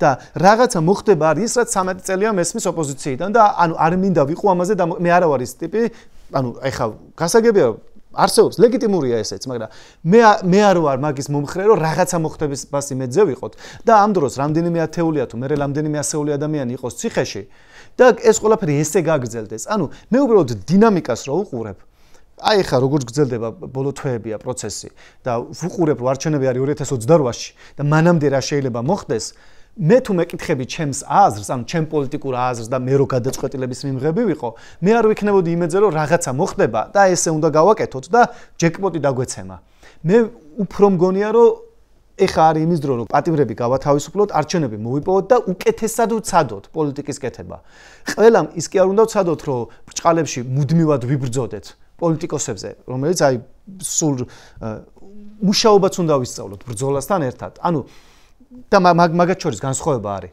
ანუ პოლიტიკოსები ყველა იღებენ პოზას, რომ იბრძვიან და ხშირად უშვებენ ძალიან ბევრ შეცდომას, მაგრამ როდესაც შეცდომაზე მიუთითებ, გეტყვის, რომ მე ვიბრძვი ძმაო და იქნება და არასწორად იბრძვი. და ვინმე შეაფასა მუშაობა და მუშაობის შედეგები? ხო და რა თუ იმაზე ვთანხმდებით, რომ 2024-ში მთლად ბოლომდე ვერ გამოვიყენეთ ჩვენი პოტენციალი. თუ იმაზე ვთანხმდებით, რომ 2024-ის მერე 1000 არასწორი რაღაც გავაკეთეთ, გინდათ ნახევარი რო არჩევნების შევიდა, ნახევარი არა, ერთმანეთს ესე უთხარით, ასე თუ ესეთები ვარ. ყველაზე დიდი არასწორობა იყოს და ეს ერთიანობის ხო და თუ მაგას ხვდებით, რომ აი ასეთ პოლიტიკურ სივრცეში გვიწევს, პოლიტიკურ ოპოზიციურ სივრცეში ვარსებობთ, მაგის მერე ხო რაღაცა მოდუდინები და დასკვნები უნდა გქონდეს. და ამიტომ ამბობ მე ამ გადმოსახედიდან რომ ალბათ მაინც ჯობია რომ უბრალოდ ბოლომდე ზახილს პოლიტიკოსებმა აიღონ ეგ პასუხისგებლობა. ანუ მან კიდე რა პრობლემაა რა. ხალხი ვინც აქციაზე დადის. ხალხი ვინც ციხეში წავიდა, ვინც აპროტესტებს, აქტივისტები ვინც არიან. ეს ხალხი აკეთებს თავის საუკეთესოს, ანუ თავის საუკეთესოს იმისთვის რომ მისი ქვეყანა იყოს უფრო თავის რაც ხო რა მაგას გულისხმობ ხო რაც შეუძლია ყველაფერს აკეთებს შენ ინგლისურიდან გადმოვიტანე doing its best რა მაგდო გავაქართულებ კი ბატონო რაც შეუძლია აკეთებს და მეორე მხრივ პოლიტიკოსები იმიტოა საჭირო რომ მორალური პასუხისგებლობა ამ ხალხს კი არ უნდა აკიდონ თუნდაც პოლიტიკურ ვაჭრობაზე ან ასე შემდეგ საუბრებზე პოლიტიკოსი იმიტომ ხარ რომ პასუხისგებლობა ხანდახან შენ უნდა აიღო, როცა ხვდები, რომ ესე არის სწორი. მე არც პარტია მაქვს ახლა, არც რაღაცნაირად აქტიურ პოლიტიკაში ვარ და ამის საშუალო პოლიტიკაც სად არის. მაგრამ რაღაცას ხო ვლაპარაკობ ახლა შენთან და შენი მსმენელის დიდ ნაწილი შეიძლება ეს საერთოდ არ მოეწონოს. მაგრამ მე მართლა მიმაჩნია ეგრე და რაღაც ჩემ პირად პასუხისგებლობას ვიღებ და ვლაპარაკობ. ზუსტად იმიტომ ვლაპარაკობ შენთან, რომ ვიცი რომ ბევრს არ მოეწონება რასაც ამბობ და მეორე მხრივ რა კომარტივია უფრო რომ თქვა რომ ბოლომდე ყოველთვის უნდა ვისაუბროთ ჩვენსაც ყოველთვის უნდა ვისაუბროთ თან უნდა ვისაუბროთ ოპონირების რეჟიმში და არა რაღაც ურთიერთლანძღვის რეჟიმში და რაც უნდა ძიმე მოსასმენი იყოს რაღაცები რავი მაინც უნდა ვისაუბროთ. კი და მე მარტივია რომ ვთქვა რომ არა ეს ყველაფერი რაც ვილაპარაკე არ მელაპარაკა და მე თქვა მხოლოდ მელანძღა ქართული ოცნება და მე თქვა რომ ბოლომდე. მაგრამ თუ ამას ვიტყვი, მაშინ ან 4-ში უნდა გადამენგრია ის ღობე და გარეთ არ უნდა ვიყო და ციხეში უნდა ვიყო. თუ მაგას ვლაპარაკობ, რომ ხალხო 4-ში ვიწყებთ, ვამთავრებ და ეს კამპანია მაქვს, მეც უნდა ავიღო ეს პასუხისგებლობა და თუ იმას ვამბობ, რომ ეხლა რუსთაველი რო გადაიკეტება 477 დღეს, ეს მოიტანს ხელისუფლების სრულებას, რა ვიცი, ჯერ ადმინისტრაციულით უნდა ვიყო აუცილებლად დაკავებული და მერე სისხლით. ანუ ვინც ამას ამბობს და თუ არ ხარ სისხლით და ადმინისტრაციულით დაკავებული, ყოველდღე არ კეტავ რუსთაველს პირადად და რა ვიცი, პოლიტიკური პარტიების დიდ წილს მე ვერ ვხედავ იმაში, რომ ყოველდღიურად კეტავენ რუსთაველს. ყოველ შემთხვევაში აქამდე ერთი წლის მანძილზე პოლიტიკური პარტიების ნაწილი იყო ამბობდა, რომ რატო ახლა ძალიან ბევრი. ეხლა დააკავეს, კი. კი, მაგრამ ხო, მესმის, მაგრამ მანამდე იყო და ეხლაც არის ეს პოლიტიკური რთული სიტუაცია და ეხლა რას ვაკეთებთ? მაშინ ეხლა რას ვაკეთებთ? ერთწლიან სისხლის სამართლის ციხეზე მივდივართ და ვკეტავთ, ვაგრძელებთ რუსთაველის გადაკეტვას თუ არა? კი ბატონო, გასაგებია. ეგ ხო შეკითხვა არის. თუ პოლიტიკური პარტიები ამბობენ, რომ ვაგრძელებთ, ესე იგი თვითონ პოლიტიკური ლიდერები მიდიან, ჯერ კეტავენ გზას, მიდიან 10 დღე ციხეში, მერე გამოდიან, ისევ კეტავენ და მიდიან ციხეში 1 წელი. ეს არის გზა? ამას აკეთებენ? ჩვენ ისევ გვიწევს ოპოზიციურ ფლანგზე საუბარი და პრინციპში ამისთვის მოგიწვიე და რასაც შენ ამბობდი რა, ეხლა რო აიღო ოპოზიცია, ქართული ოცნება იცი ვინ წარმოადგენს ქართულ ოცნებას მეტნაკლებად ხო ღარიბაშვილი იყო ქართული ოცნების საუკეთესო პრემიერი მაგრამ ჯიგრულად ჩაქოლეს 1-2 გამოიზარჩევა მაგრამ უკვე ეს გამოსარჩელებიც ხო ხდები რაში გადაიზარდა რომ აუ ჩვენ არ ვიცოდით და ნუ რაღაცაც ჩვეულებრივ ხდებოდა ხოლმე რა ანუ იაგოდა ჩაანაცვლა იეჟოვმა იაგოდა ტაშალეს ხალხის ტერი იყო მერე იეჟოვი ჩაანაცვლა ბერიამ და იეჟოვი ამუშალეს ყველაფრიდან ნუ ეგ ძალიან ისე ჩვეულებრივი მომენტია ეგ გავიგეთ აქეთ ამ ხრიდან ისევ და ისევ ჩვენ არავითარი ერთიანი არც ერთიანი ცენტრია არც ამ ერთიან ცენტრს შორის კოორდინაცია ხა რომ თქვა რომ ერთიანი ცენტრი როგორ არ გვაქვს 8+ რაღაც პარტიებია საბოლოო ჯამში მაინც მიდიხარ სიტუაციამდე რომ მე იქ აქციაზე სურათის გამო შეიძლება ატყდეს გაწამაწია ხო და ნუ არ იგრძნობა ეგ ერთიანობა რა და ეგ პრობლემა არის და კიდე ერთი რაღაცა რაც თუნდაც აქედან დავიწყოთ აი შენ თქვი რომ აი მე ვეცდები ბოდია პარტიებს უნდა ეცადათ რაღაცა. შენ თავად იყავი ნაციონალური მოძრაობის წევრი. ნუ ყოველ შემთხვევაში მე სამ შენ პირადად გაგიცნობდი. ტელევიზორიდან გიცნობდი როგორც ერთიანი ნაციონალური მოძრაობის წევრს, რა. და ჩემი კითხვა რა იქნებოდა, იცი? შენ პირადად ხო? აი რა არ გამოგივიდა. რო აი რატო წამოხვედი? მაგალითად, რამ გადაგაწყვეტი? ნუ შეიძლება დეტალებში არ ჩახვიდე, მაგრამ შენ ხო რაღაც არ გამოგივიდა. ხო, ანუ მაგის გამო წამოხვედი, იმიტომ რომ შენ რა ვერ ვიტყვი რომ რაღაც ქართული ოცნების საარჩევნო სიაში აღმოგვაჩინე ამის მერე ან კრიტიკული არა ქართული ოცნების მიმართ და შემდეგ არა ხო ჩვეულებრივად დარჩი ქართული ოცნების მიმართ კრიტიკული მაგრამ რატომღაც წამოხვედი ხო ნაცმოძრაობიდან ანუ რაღაც მიზეზები იყო რაღაც არ გამოგივიდა და ანუ რას ეცდები რას ეცდებოდი და რას ეცადე და არ გამოგივიდა თული ამბავია თავარი არის ის რომ პოლიტიკურ პარტიებში ოპოზიციაში უნდა არსებობდეს მსჯელობის პოლიტიკური საკითხების განხილვის, პოლიტიკური გადაწყვეტილების მიღების რაღაცა წესები. ხომ არის ესე? ხომ არის ეს თუ ევროპა გვინდა მინიმალური შიდაპარტიული დემოკრატია და ზოგადად პოლიტიკაში ყოფნის გამოხატვა უნდა შეიძლება უნდა არსებობდეს პოლიტიკაში. არ უნდა იყოს უბრალოდ ხო ნუ ეთერში მიმავალი ადამიანი რომელიც რაღაცებს ლაპარაკობს და ამას შეხება არ აქვს პოლიტიკასთან ანუ გავლენა არ გაქვს პარტიის შიგნით მიმდინარე პროცესზე მაინც ყველაფერი ინერციულად მიდის მაინც ყველაფერი ისტერიულად მიდის და ხედავ რომ გაქვს არგუმენტები მაგრამ და ხსნი და მე მართალიც ხარ ამაში და აღმოჩნდება რომ მართალი ხარ რომ აი ესე ჯობია მაგრამ საბოლოო ჯამში ამ ყველაფერს გავლენა არ აქვს პროცესზე ანუ შენ არ აქვს გავლენა მე მქონდა ანუ მიუხედავად იმისა რომ ხშირად შეიძლება აღმოჩნდე მართალი ხშირად შეიძლება სწორი აზრები მქონდა, შეიძლება უკეთ რაღაცნაირად პოლიტიკური უნარებიც მქონდა. მიუხედავად ამისა, მე ვერ შევატყვე, რომ უკეთესობისკენ რამეს ვცვლიდი და გავლენა მქონდა პროცესზე. და ეგ აღმოჩნდა ის, რომ უბრალოდ მე ვლაპარაკობდე აქტივისტურად, მხოლოდ და ვამბობდე, რომ ესენი არიან ცუდები, ჩვენ ვართ კარგები და ეს შინაარსში უფრო ღრმად არ შევდიოდე და ასე შემდეგ. ეგ არ მხიბლავდა უბრალოდ. არ გამომივიდა ის, რომ ჩემი აზრით ვერ შევძელი პროცესზე დადებითი გავლენის მოხდენა ნაციონალურ მოძრაობაში. ავდექი და წამოვედი. მაგრამ ხო, საბოლოო ჯამში მთავარი ოპოზიციურ მხარეს არის ეს, რომ ეს კრიზისი მაინც უნდა გამოვიყენოთ იმისთვის, აი ხა რაც დიდი კრიზისია ოპოზიციაში, რომ როდესაც ახალი კონფიგურაცია იქნება პოლიტიკური ოპოზიციის და დარწმუნებული ვარ, რომ იქნება დისკუსიაზე, რეალურად აზრზე დაფუძნებული პოლიტიკური პარტიები უნდა იყოს. კაი, უფრო სწორად გეტყვით. აი მაგალითად ერთი რაღაც მახსენდება ერთ-ერთი პოლიტიკური პარტიის, არ დავაკონკრეტებ, ერთ-ერთი ესე ძველი წარმომადგენელი მიყვება ძალიან კეთილად. ჩვენო იციო როგორ განვიხილავდითო საკითხებსო? აი მაგალითად მე რო უნდა მეთქვაო შავია თუ თეთრიაო, ჯერ ვიგებდიო შიგნით რა პარტიაში. ის რას ამბობდაო? უფროსი? არა, სხვა. უბრალოდ სხვა. სხვა თუ ამბობდა რომ შავიაო, მე ვამბობდი რომ თეთრიაო. თუ ის ამბობდა თეთრიაო, მე ვამბობდი რომ შავიაო.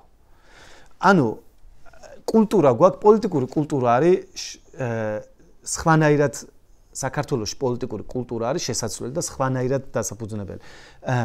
და ეს პოლიტიკური კულტურა არის, რომ თუნდაც ეხა მაგალითად მე რო რაღაცებს ახლა შენს ეთერში რაღაცებს ვლაპარაკობ, რა თქმა უნდა ამას მოყვება ბევრი რაღაცა უარყოფითი კომენტარიც, ისე და საბოლოო ჯამში ესე მათ შორის არ ვიცი Facebook-ზე აქტიურმა საზოგადოებამაც აკრძალა თვითცენზურით თავის თავს ჩვენ ბაბლმა ავუკრძალეთ ჩვენს თავს ავუკრძალეთ მსჯელობა და ეგ არ მგონია სწორი. მე რო ეხა ვიყო ქოცი ქართული ოცნების მომხრე, მოდი ასე ვთქვათ, მე მეყოლებოდა ქართული ოცნების მომხრეთა ბაბლი და გამოვხატავდი იმათაც. ადამიანები ვართ ძალიან მოწყვლადები იმასთან დაკავშირებით, რომ გვინდა რომ გვაქებდნენ, გვინდა რომ მოვწონდეთ და ამიტომ, როდესაც პოლიტიკაზე ვსაუბრობთ, ხშირად შეიძლება გქონდეს განცდა ფართო საზოგადოებაში რა ხმებია, მაგრამ აი Facebook-ზე რო დადებ პოსტს და მე ვიღაცას მოეწონები და კარგ კომენტარს დაგიწერს, საბოლოო ჯამში ყველა მე ვიხრებით ისე ვანზოგადებ ხა მაგისკენ და ხდება ამ პოლიტიკის ძალიან პრივატიზება და ხდება რომ არ ვიმსჯელო და ყველა ვემსგავსებით ერთმანეთს აზრებით, გამოთქმული მოსაზრებებით და ასე შემდეგ. ამას უნდა დავახციოთ თავი. თუ კი, მაგაში გეთანხმებით. ხო, მაგაში გეთანხმებით, უბრალოდ მე რა არის, იცი რომ აი ძალიან ხშირად Facebook-ზე, სოციალურ შეხვდება, აი ბაბლი და აი ძალიან არასწორად იყენებენ. ყველა თქვენ ბაბლში ხართ, პატუცემულნო, აი როგორც ყველას თავის ბაბლი აქვს, დინოზავრების მოყვარულები თავიანთ ბაბლში არიან, ძველი ეგვიპტის ისტორიის მოყვარულები თავიანთ ბაბლში და ნებისმიერი პარტიის ხარდამჭერების თავიანთ ბაბლში, იმიტომ რომ სოციალები ამ უკაცრავად ალგორითმით მუშაობს, რომ გაჩვენებს იმას, რაც მოგწონს. მოგწონს რობერტო ბაჯო, გაჩვენებს რობერტო ბაჯოს გოლებს, მოგწონს რონალდო ნაზარიოს გაჩვენებს. მე მაინც თავს ვერ ვიკავებ ფეხბურთთან და მოვიყვანო მაგალითებო. ხო და მაგასაც ვაცნობიერებ, რომ არიან ადამიანები, რომლებიც საკმაოდ გულწრფელად ხარს უჭერენ ქართულ ოცნებას. ერთადერთი რაც მე ვერ ხვდები ნიკა და აი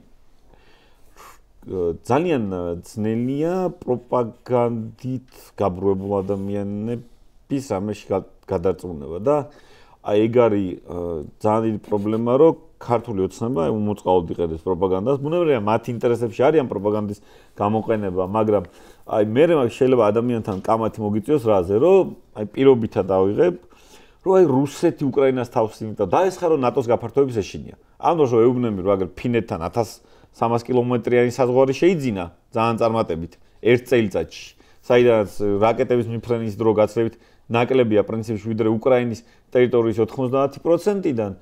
ამ დროს ეს პროპაგანდით გაბრუებული ადამიანი მაინც კი არც არ აღიარებს შენს არგუმენტს რა.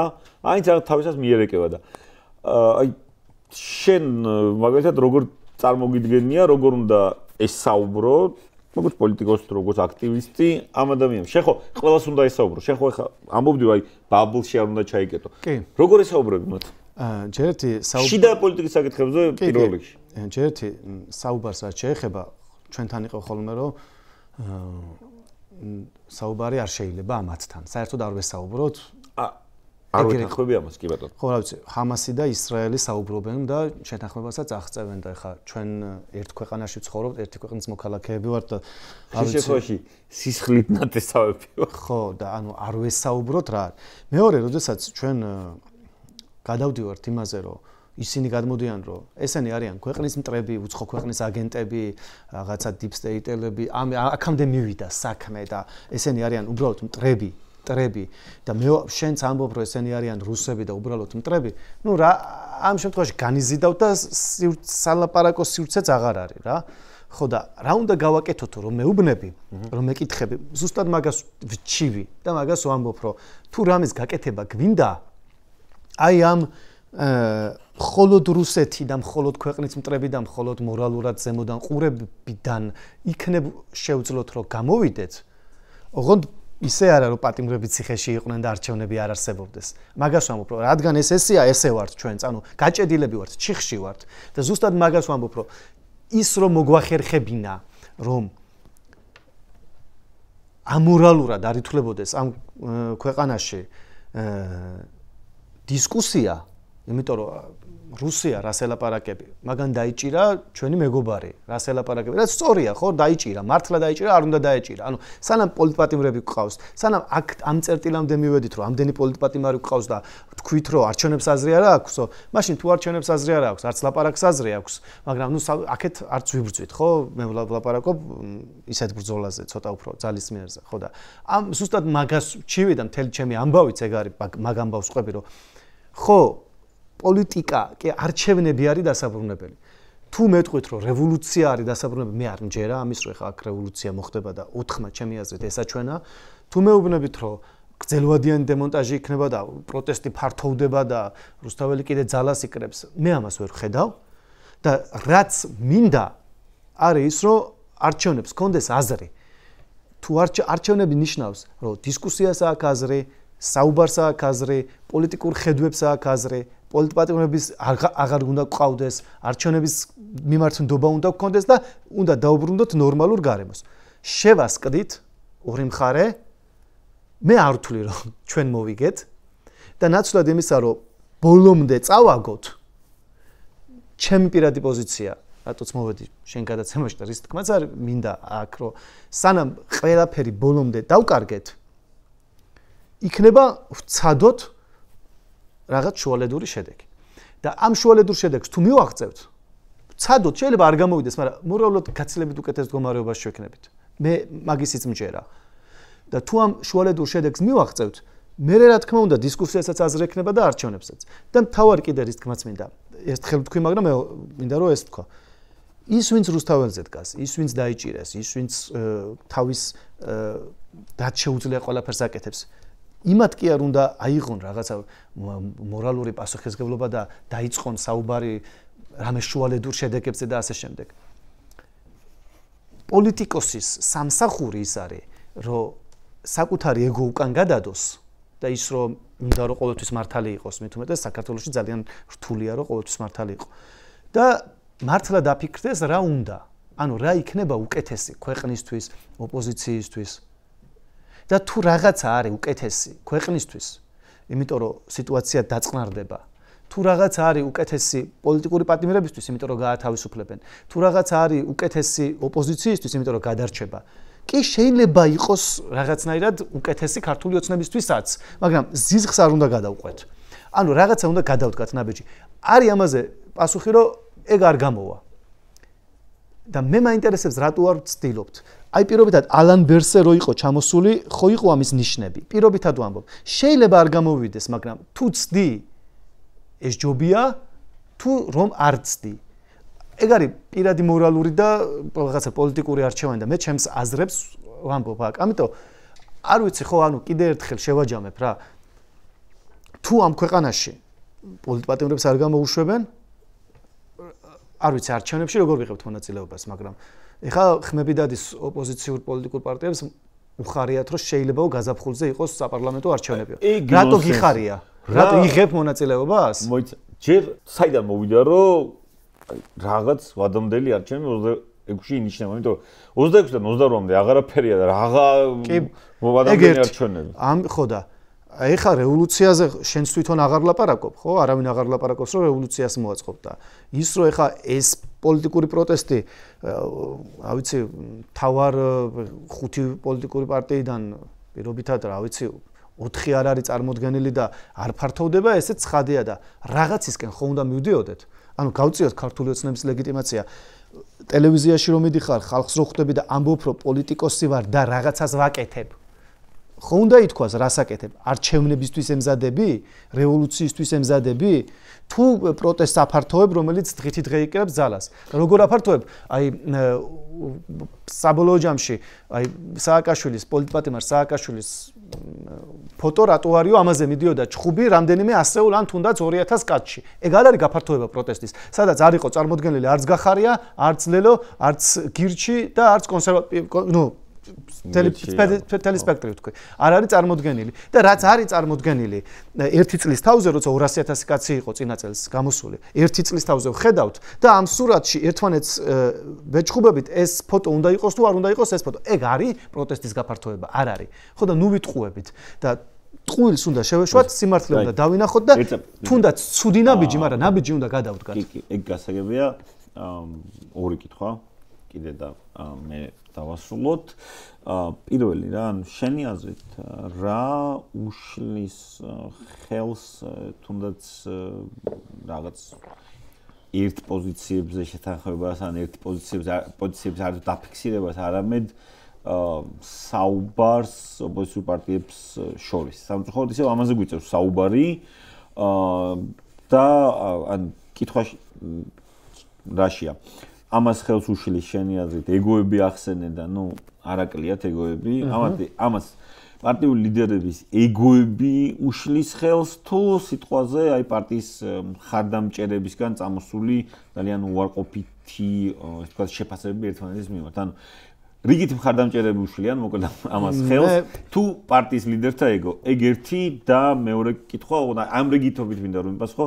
მეორე კითხვა, შენ ძახი რომ რაღაც ერთმანეთს არ ვლაპარაკებით, ამ შემდეგ და ნუ ეს არ ვლაპარაკებით, პირველ რიგში ჩემი ქართული ოცნების დამსახურებაა, რომელმაც ყველაფერი გააკეთა იმისთვის, რომ მეორე მხარე რა, აი გამოიყვანა ქვეყნის მტრება დააშენდა თან ნუ ტყუილია, აი მამალი ტყუილია რა, აი ხა იქ წარმოიდგინე ხალხს უხდიან თურმე 1000 ევროს და ასე შემდეგ, უმუშევრ ქვეყანაში რომ ვინმე მან ხალხს 100 ევროს უხდიდეს თუნდაც დღეში გატენილი იქნება რუსთაველი რა, ანუ გამოდის რომ საშუალო შემოსავალი თვეში შეიძლება გქონდეს ამდენი 3000 ევრო ზოგ შემთხვევაში, ზოგში 5 და ასე შემდეგ, ანუ თვითონ მე გამოვყავთ მტრის ხატი და შენ როგორ წარმოგიდგენია ვინ უნდა იყოს შუამავალი, ანუ აი ვისი მეშვეობით ელაპარაკები ამათ რა? ხო, პირველი რა უშლის ხელს და რაღაცები შენ ჩამოთვალე და საბოლოო ჯამში მაგას დავარქმევდი მე ყველაფერს ინერციას. ანუ პოლიტიკურ კლასში უფრო არის რაღაცა ბიუროკრატიული ინერციული პოლიტიკა, ვიდრე თამამი პოლიტიკური გადაწყვეტილებები. უბრალოდ როგორც მიდის, ისე მიდის. ეხა მე თავს არ ავიტკივებ, მე მაინც არაფერი მეკითხება, ის მაინც გამლანძღავენ, მაინც არაფერი გამოვა და მოდი მივყვეთ დინებას რა. ანუ პოლიტიკური კვეთრი პოლიტიკური გადაწყვეტილების მიღების რესურსი არ არის. ანუ და საერთოდ პოლიტიკა არის ძალიან ბიუროკრატიზირებული. მე ვიტყოდი რომ აი პოლიტიკური ელიტის კლასი არის ძალიან დაბალი, უბრალოდ არის ბიუროკრატიზირებული, აი საბოლოო ჯამში ეს ყველაფერი გადავიდა აქტივიზმში და ხო, არ არის ეს პოლიტიკა რაც ხდება, ამიტომ ეს ინერციის მიყოლა ხედვის არ ქონა, საბოლოო ჯამში პოლიტიკური აზრის არ ქონა და ნუ კლასის სიდაბლე არის მთავარი პრობლემა. და მეორე ვინ არის ეს, ხო? მე ვამბობ და ვახმოვანებ აზრს. რასაც ვფიქრობ, მთელი ეს გადაცემა ჩემ აზრებს ვახმოვანებდი.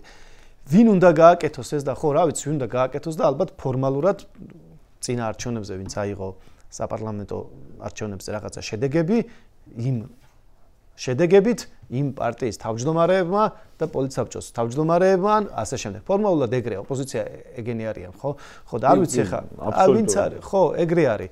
ხო და მე უბრალოდ ვახმოვანებ იმ აზრებს, რასაც ვფიქრობ. ეგ გავიგე ვინ უნდა აიღოს, მაგრამ მე რას გეუბნები, იცი, ანუ ვინ აიღეს დაუშვათ აი პარტიის ხელმძღვანელებმა თავის თავზე ის ინიციატივა როგორღაც დასხდნენ ერთად რაღაცაზე შეთანხმდნენ რა პირდაპირ ელაპარაკებიან შენიათ ქართულ ოცნებას თუ ვიღაცა შარლ მიშელი კიდე ვიღაც ნომერი 2 ჩამოდის იგივე ბერსე რომელიც შენახსენე შარლ მიშელსაც შეეხება ნუ მე ვთვლი რომ ეს თეორიულად ძალიან თეორიაში შევედით ახლა მაგრამ ხო მაგრამ ნებისმიერ შემთხვევაში რა თქმა უნდა დასავლეთი ამ ყველაფრის ნაწილი უნდა იყოს შეუძლებელია სხვანაირად და ამათ უნდათ მათ შორის დასავლეთთან ურთიერთობის დალაგება და რა თქმა უნდა შეუძლებელია ეგაც დარბიან შეუძლებელია როგორც კი შანსია ეგ არის და მათ შორის დასავლეთის მიმართ რიტორიკის შეცვლაც ამ ყველაფრის ნაწილი შეიძლება იყოს მაგრამ ანუ რა თქმა უნდა ეგ ეგრეა მაგრამ შარლ მიშელზე ვიტყვი რომ აიცი მე შარლ მიშელის მიმართ ვიტყვი რომ არაზოს არ ვიყავი ამ შარლ მიშელის პროცესის მიმართ კრიტიკულად არ ვიყავი ადამიანი მათ შორის აქტიურ პოლიტიკაში ვიყავი არ ვამბობდი რომ ეს არ უნდა გაგვეკეთებია რა ვიცი ეხლა რომ არა გვაქვს შარლ მიშელი ქვეყანა ან ოპოზიცია უკეთეს მდგომარეობაშია ხო ის გზა იყო ან 2024-ში დავიწყეთ ის გზა რაც და გავედით ბრჭყალებში ბოლოში რაც არ დავიწყეთ და არ გავედით ბოლოში 2020-ში ხო 2020-ში შარლ მიშელმა გაგვაჩერა ხო ესე ქვია და გავჩერდით და მე ხალხი ფიქრობდა რომ სწორი იყო რომ გაგვაჩერა თუ არა და ანუ 2022-ში უფრო ძლიერი იყო ოპოზიცია თუ 2025-ში მე გონია რომ 2022-ში ამიტომ შარლ მიშელს არ უყურებ რაღაც უარყოფით მოვლენას და თავარი არის ის რომ ჩვენ მუშაობა უნდა ვისწავლოთ და არჩევნების მოგება ჩემი აზრით ეგ არის თავარი დანარჩენი რა იქნება და როგორ იქნება არ ვიცი მე უპასუხე შენ კითხვებს რას უყურებდი როგორ უყურებდი შეცდომები სად იყო და სად არ იყო ძირითადად კი ხა რამდენჯერ უნდა ვთქვა და უყურებთ რომ აი ესეა რა ან არჩევნები უნდა დავიბრუნოთ ან რევოლუცია მოვაწყოთ ან უნდა ვხედავდეთ რომ რაღაცა გრძელვადიანი პროტესტით ესენი ირყევიან მე ვერ უყურებ რევოლუციის ან გრძელვადიანი პროტესტით ამათი მონგრევის პერსპექტივას ახლა ამიტომ ჩემი პირადი პოზიცია იქნებოდა ის რომ გვეცადა მაინც რომ პატიმრები გამოგვეშვა და როცა იქნება არჩევნები ის არჩევნები ჩატარებულიყო ისე რომ თამამად გვეთქვა რომ არჩევნებს ხალხო აზრი აქვს თუ არჩევნებს აზრი არ აქვს და თუ ამას ვაბეტონებთ რომ არჩევნებს აზრი არ აქვს მაშინ მე უნდა ვხედავდე რა საით მიდის ქვეყანა ამას ვერ ხედავ უნდა ვისაუბროთ ყველაფერზე რაც უნდა ძიმე დასაძრავი თემები იყოს მე ვარ გონია რომ ამ თემებზე საუბარი იგივე პოლიტიკურ ელიტებსაც თუ შეიძლება ასე უწოდოთ ხელს შეუწყობენ ვთქვათ იმედია ხელს შეუწყობენ დიდი მადლობა ამ შესაძლებლობისთვის არა მადლობა შენ დიდი მადლობა ეთერში იყო გადაცემა პოლიტიკური კოდი YouTube პლატფორმაზე მისვინე გამოგყევით YouTube-ზე Facebook-ზე TikTok-ზე და სხვა სოციალურ ქსელებში